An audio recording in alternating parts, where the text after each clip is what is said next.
Well, hello and welcome to our weekly look at Tiffin University Dragon Basketball. It's Dragon Basketball Weekly, and welcome in to the friendly confines of the WTUD TV studio. Our first opportunity to talk to a coach and a guy who loves it the most. Coach Josh Mason is going to sit down with us of the women's basketball program. Coach, deep breath time. The season's over. I know this is the time of year when you have your meetings with your kids, your staff, and everything, and time to reflect, and that's what we're here to do. So thanks for taking time for us. Yeah, absolutely. Excited to be here. Excited to be the first one in the new studio. Yeah, the light's shining bright on us, ready to do it here. And we look back at the season this year, Coach, and it's really it's not a secret. It was struggles scoring basketball. Was a big problem with your kids this year, and it's not like you guys had a lack of effort. It was just sometimes the ball just wasn't going through the hoop for you guys.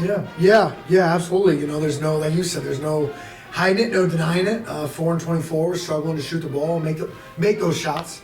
So at the end of the day, we got to reflect on what types of shots we're shooting, how we're getting them, and who the people shooting them. So, there's so many games you can probably look back at, and it's just like a slow first quarter. We play even that quarter, that game plays out totally different. That's probably the hard part for you, is you look back at probably a handful of plays, and just about every game, maybe like there's an 8, 10, 12-point difference where it would have made all the difference in the world. Yeah, we talked about it all year in multiple of these interviews, and the consistency and the struggles to be that, and to be disciplined every game. We did struggle, and that's something I have to take account for and be accountable in our coaching staff to change, and that's our intention. The players got to learn from their previous year. The coaches learn as well. I mean, you not only reflect on what your players did for you, but I'm sure you take a long look at yourself too, right? Yeah, absolutely. There's no one that's going to self-reflect harder than me. There's no one's going to be harder on me than myself. 4-24 is unacceptable at Tiffin.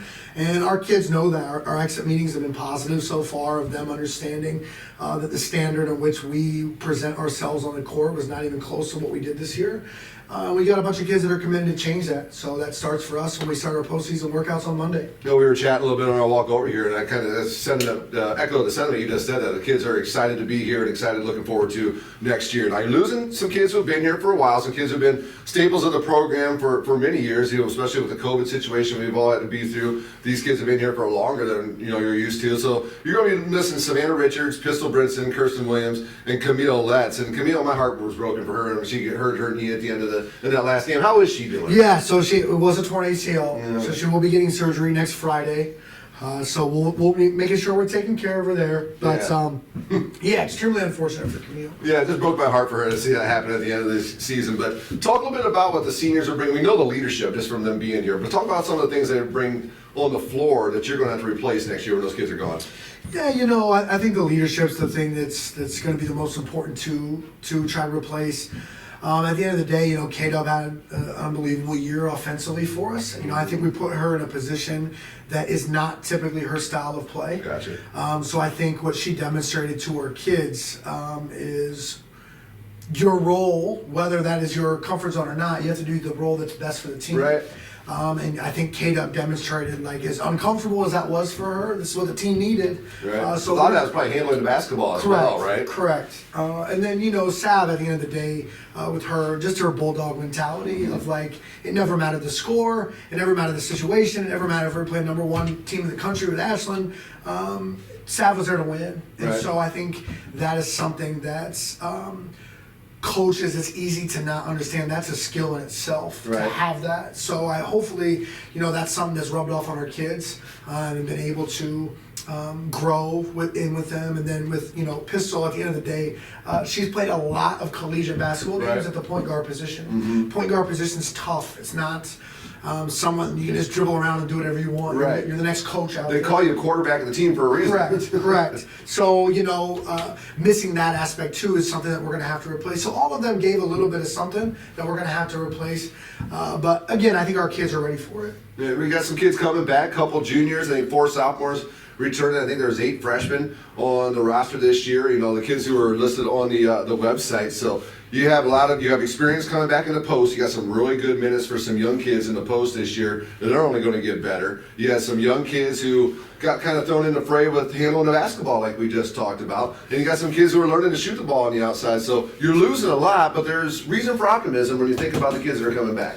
Yeah, we do have some big pieces coming back that, the big thing for them that we discussed is you've lost your freebie year. Right. We don't have the freshman excuse anymore. It's time designed to play. And so they're going to be put in situations that they have to make plays for us, and if not, we're going to have to find some others. The great thing is I think we have a great recruiting class coming in that we're excited for. I know our kids are also excited for that recruiting class. So the best thing about our kids right now is we all understand last year wasn't okay, and we all agree we have to fix it. And so when you have a group of people with the same desire to fix something, we're excited to get going. I imagine you're not too worried about how hard the kids are going to work in the off season. They got that excitement about next year. That's ingrained in them. Yes, I'm not worried about that part one bit. You mentioned a recruiting class. You got a lot of kids coming back, so I'm sure it won't be that big of a recruiting class, but I'm sure you're looking for some specific things. What are you out there searching for? Yeah, it's definitely a smaller class than it was last year, but the good thing for us is, we're bringing in five kids right now, and we have 4 conference players of the year, 4 district players of the year, 2 all-state kids. 3 all-state kids, sorry. The other one hasn't been announced yet. So we have some great talent coming in. We definitely need to find some ball handlers to make sure they can get the ball into our posts and do those things. Right. But, we've had, like we've talked about, we had a lot of good minutes from kids in spurts, not consistent spurts, but there were glimpses of greatness all throughout the season. So we're just excited to get rolling. That's the youth of the basketball program, for sure. Take a look back at the conference this year. It was Ashland, as you'd expect. They were at the top of the conference. Schools like Ursuline started out hot, kind of faded as the season wore out. The conference kind of played itself out the way you thought it might, besides, I'm sure you thought your team would be a little bit but you know what I'm saying. Yes, the quest to be where we were in the season, I can assure you, was not our intention. Yes. But no, how the season shook out, I think realistically, that's where we kind of saw everything to go. We knew, Ashland's top dog until someone proves otherwise. It's just how it's going to be. It was awesome to see the addition of Thomas More, what it does for our conference. Like the women's basketball GMAC, as far as the women's realm, the GMAC is the best place to be in the country. Right. Every single game is a dogfight. Every single game that you're preparing to play for the NCAA tournament. Mm-hmm. We had 3 this year. Right. And so I think, as a competitor, you love to be a part of that. Yeah, Ashland's just kind of had like bad luck at the draw. They're like sub-region, or we want to call it, but 3 teams are ranked number 1 throughout the year this year. Correct. So that's the biggest. That's a tough one. Yes, our region is tough. At the end of the day, no matter what happens, typically the person coming out of our region is going to have a really good shot of winning the national They'll roll the dice and go out and play with anybody. That's for sure. Let's talk a little about you. What you going to do in the offseason? We got any fun plans for the summer? What's new? What's on the table for Josh? We've got team camps, we've got recruiting, and we've got fixing a team. At the end of the day, I wish I could say we found some time to enjoy and relax, but we want to rectify the situation of this year, and that's going to be my commitment in the offseason to make sure I do my part to get that fixed. How about your staff this year? What kind of year do you feel like they had? They enjoyed themselves working here today? They did. The best thing about our kids, and we've said this multiple times, but we have the greatest human beings off the court. And as much as we need them to also be awesome kids off the court, they're awesome to be around. So as a coaching staff, when you want to come in and work out with those kids, it's easy because they are grateful. They do work hard.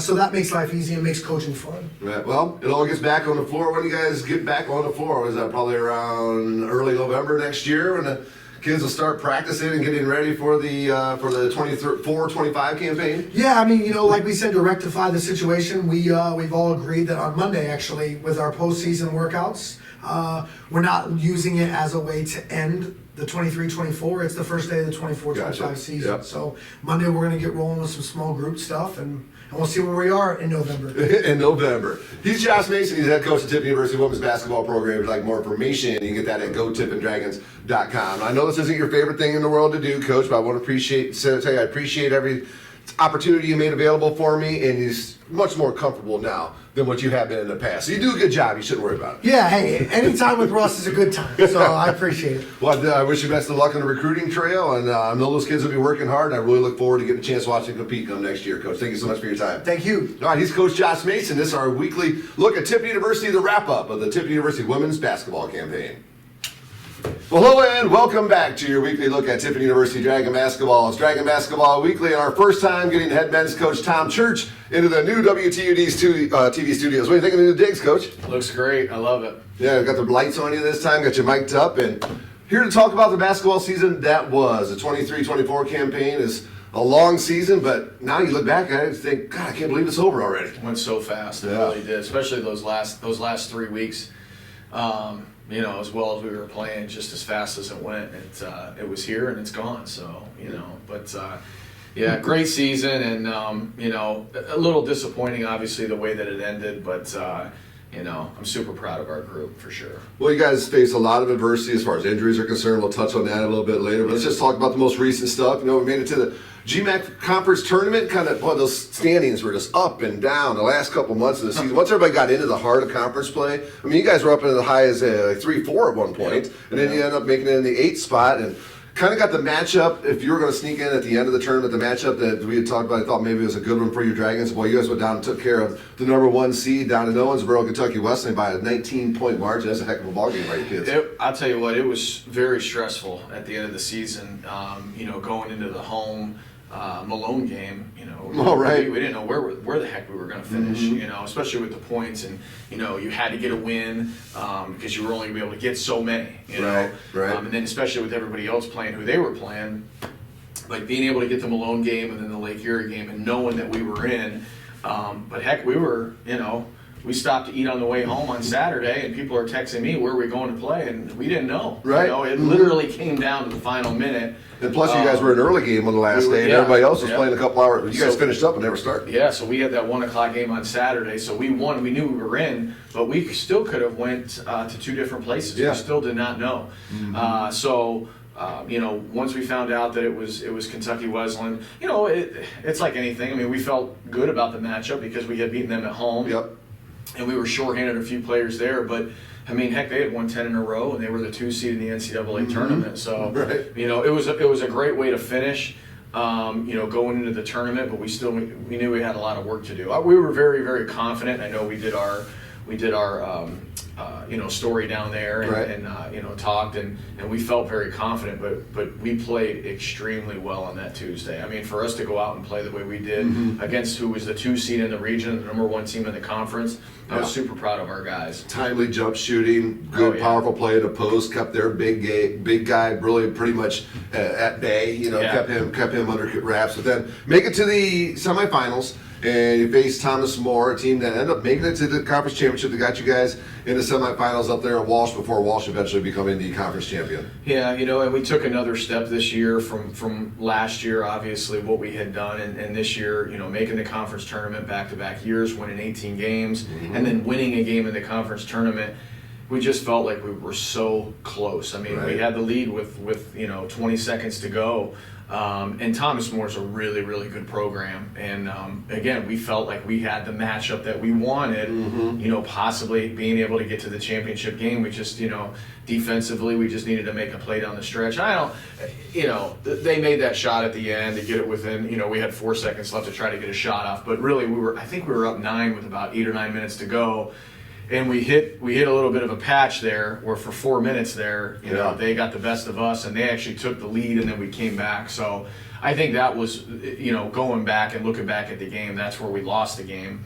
But just, you know, the effort that our guys showed throughout that game and throughout that season, Right. the resiliency, you know, just super proud of our program and where we're at. Look back, it all got started at the GMAC GLVC crossover. How long ago does that seem? Boy, I tell you what, I mean, and we started out 5-0, and Yeah. to be able to beat McKendree and Lewis, and to get started out like that, and then, but you look at our team there, and if we have that team, you know, at the end of the year, you know, we're probably sitting here. I mean, unfortunately, we're sitting here talking about an NCAA tournament team. I believe. You I know? think you're right. Absolutely. I mean, you know, and we know how good of a player Karius Key is. I mean, he's incredible, you know, and for him to have that injury, how unfortunate it was, and for his season to be ended like that. Right.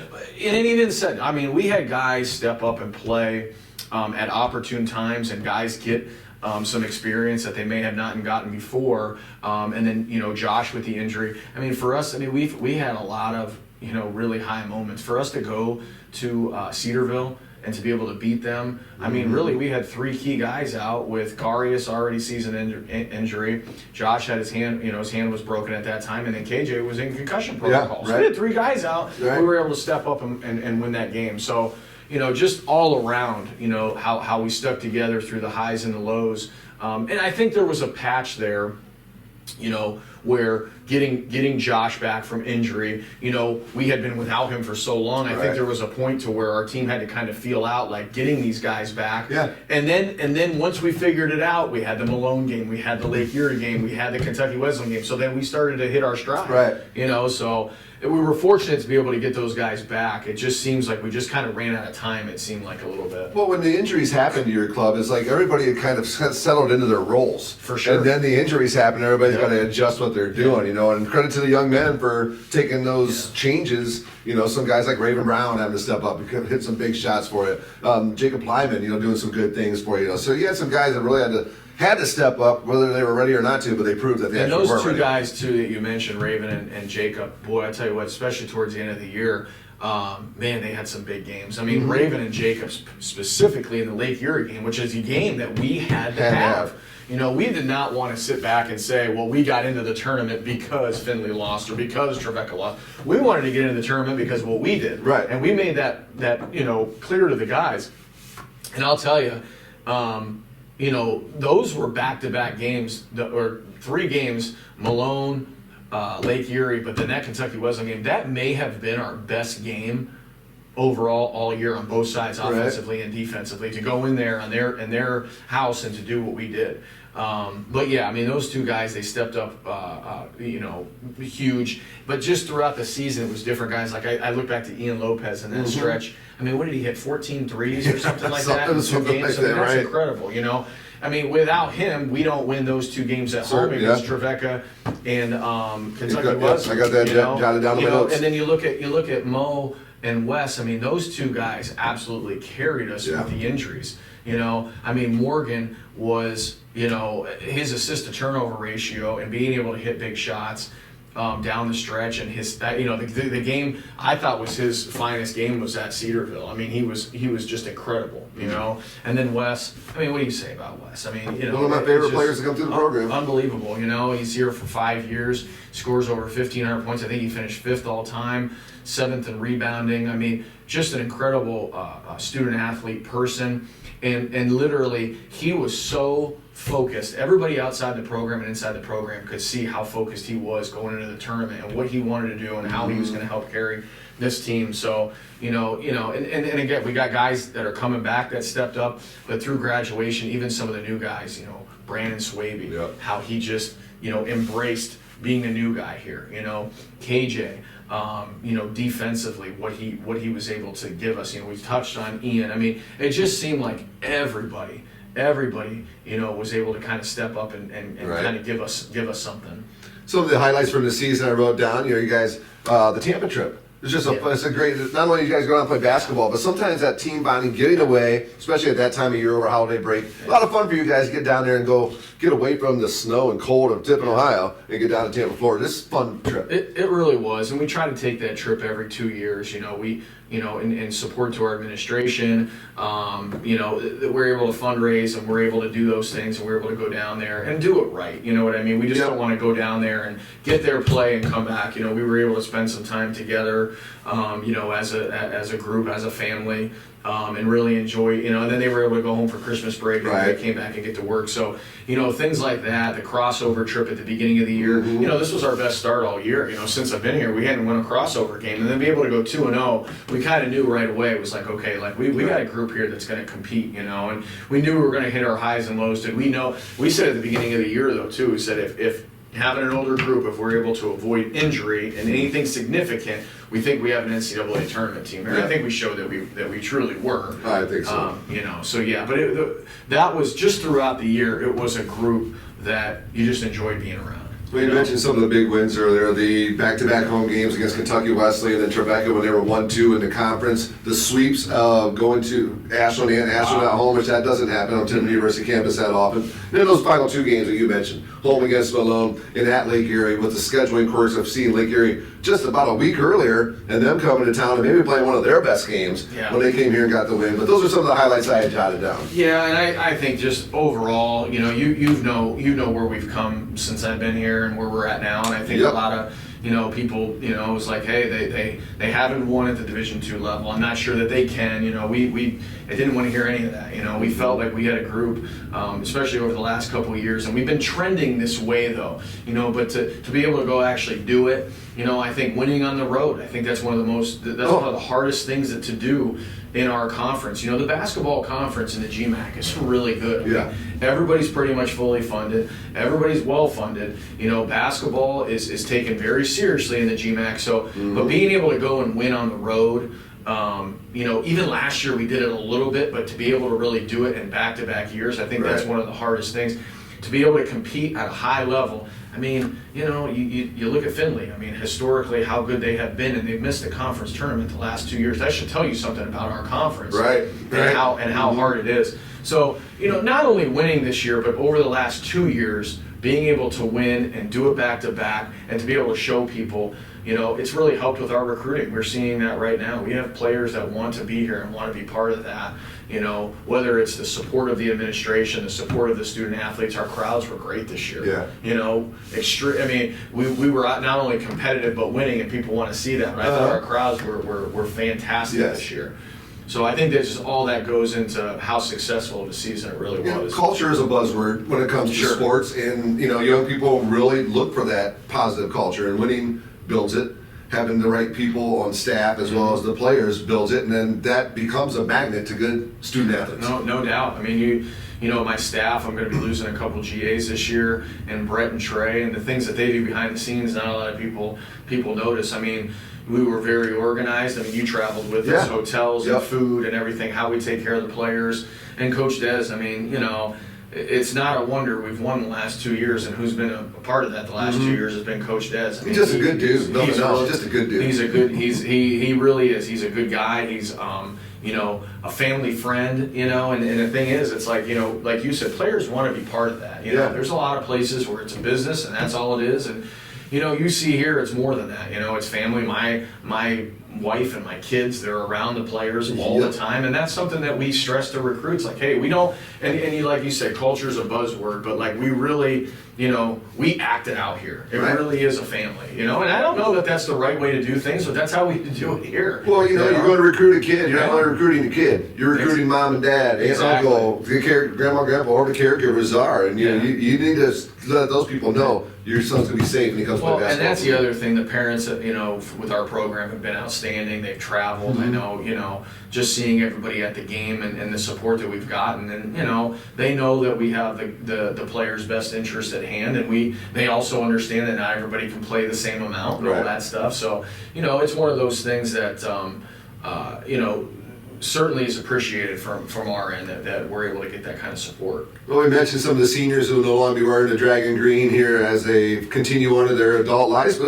Talk a little bit about what you got coming back. You got some good quality basketball players coming back from the roster you had this year. Yeah, so KJ was able to go into the starting lineup towards the end of the season, and defensively, if we had an all-defensive team, I think he'd be on it. I think so, he's just absolutely incredible to where we can put him on a guy, and he can just take him completely. And he's my new intern. That's awesome. Yeah, he's right. going to do a great job for I'm looking forward to working with him. High energy guy, and we're going to be able to use him a lot, being able to go get some really good players and people here, part of the program. And then off of that, though, it's the other guys we have, like John Muhammad. You know, when he was asked to be able to come in and play, he was great. Yeah. You know, really hard worker, very team first type person, along with the other guys. Jacob Plyman, I think his progression as a freshman and sophomore, and as good as we've gotten as a program, he's been able to kind of get his foot in the door, as able to find his niche and what he does well, you know, and being able to stretch the floor. I mean, he shoots it like a guard. Yeah, he's a sneaky good player. Yeah, I mean, you saw, you know, I think it was the Lake Erie game where they were zoned. There's a lot of, you know, we faced, how many zones did we face? The second half of the year, you saw whatever it was. Boom, boom, boom, boom, boom. So to be able to put him on the perimeter,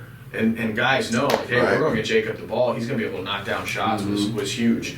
You know, DJ Gooden, I think, is somebody that his best basketball is going to be ahead of him. You know, he's got some things we want him to work on in the off season, but I really think that he's going to be a guy that you'll see help us a lot. I believe that. Help us a lot next year. So, you know, that's exciting. We obviously have, we've signed 3 high school recruits that we're super excited about, but we've got some work to do right now, you know, with you know, is it going to be a few more high school guys? Maybe. We're going to be looking at the transfer portal, junior college players. Everything You know, has changed. You got to stay with it. Everything has changed, and we're certainly going to be looking for guys, and you know, not only finding good players but good people. So it's a process. Things happen a lot later now than they ever have before. I mean, we'll be bringing guys in May and June Right. on visits because we're very meticulous in who we're adding to our quote unquote family because Right. we know how important that is. I mean, we're with these guys, you know, 11 months out of the year. You know, they go home over the summer a little bit, but you're around them all the time. You want to be around good people and Oh, yeah. you know, players that are going to be willing to do, you know, be team first guys. Well, you know what? That extra stress outside of the basketball floor And can it come happens. along with kids. That happens because they're young men. It happens,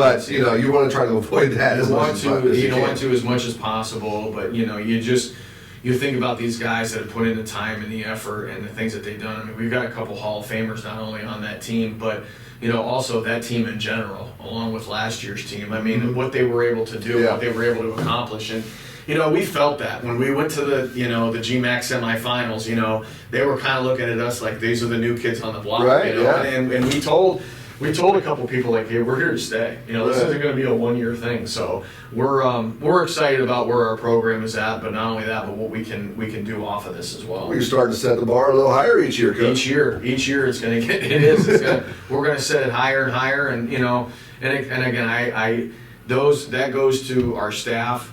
But also that the players that came before that next group, what they were able to accomplish and achieve, and like you said, the expectations. That's what we said to the guys after the season had ended. It wasn't just a culture shift and a culture change. It was that they changed the level of expectations with our Yeah. program, and that's what good programs do. That's what good players do is changing the level of expectation. So this group coming in has got to be able to meet that expectation Yeah. or exceed it. Right. So.